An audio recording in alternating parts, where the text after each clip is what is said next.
Et notre série Un lieu des histoires pour finir à Dambach-la-Ville. Cette semaine, Isabelle Michel, Thierry Sitter nous emmène rencontrer ce soir les gardiens d'un lieu emblématique de la commune, le château du Bernstein, dont ils prennent grand soin, vous allez le voir.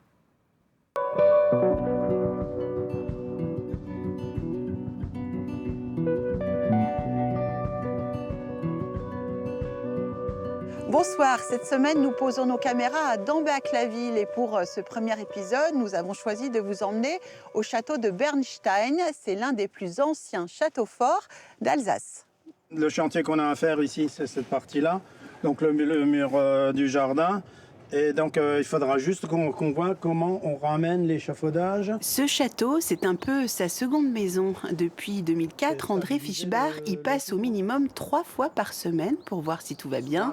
Veilleur de château, c'est du travail. Ce jour-là, réunion de chantier, il va falloir démonter un mur pierre par pierre. L'idée, c'est de déposer et de remettre exactement en place comme c'était avant. En remettant du mortier entre les joints et à partir de là... on devrait arriver à stabiliser le mur pour des années, pour les 50 prochaines années, on va dire. Avec le temps, les joints se vident par le gel, l'eau, le vent. Et donc, à force, une fois que les joints sont vides, les murs ne tiennent plus que par leur propre poids. Alors évidemment, ça pose un problème à la longue. Chaque pierre est numérotée avant la dépose, de façon à retrouver sa place exacte. Ça, c'est ce qu'on a remaçonné l'année dernière. Donc l'idée, c'est de recharger le mur sur cette longueur-là, juste pour stabiliser, pour fermer tous les trous. Pour visualiser les trous, là, qui étaient des trous de Bon, les emplaçants, maintenant, on les voit bien. On a tout démonté, toute la longueur, et puis on les a remontés de nouveau en fonction du relevé qu'on avait fait sur le plan, et puis la réalité, quoi. Ce château fort est l'un des plus anciens d'Alsace. Il date du XIe siècle. C'est l'un des trésors de Dambach-la-Ville. Construit par la famille des comtes d'Egisheim, il a servi de résidence aux évêques de Strasbourg du XIIIe au XVe siècle. Le granit a traversé le temps sans trop d'encombre. Mais bon, c'est vrai que c'est une pierre qui est relativement dure. Hein. On n'est pas du tout dans du grès des Vosges qui se laisse bien tailler. Ici, c'est pas du tout le cas quand on regarde les murs. Hein.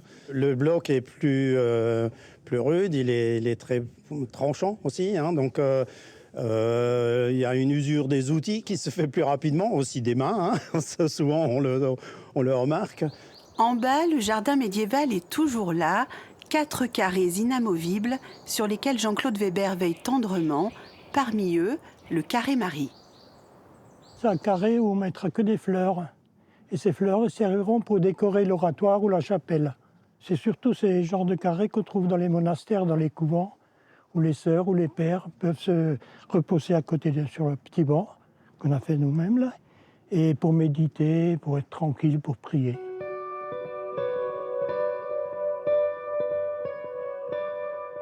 Et le château, je le connais par cœur, je l'ai redessiné 36 000 fois, on photographie régulièrement, donc vous déplacez un bloc ici, hein, le lendemain, quand on passe, on voit très bien quelqu'un était là. Quoi. Donc,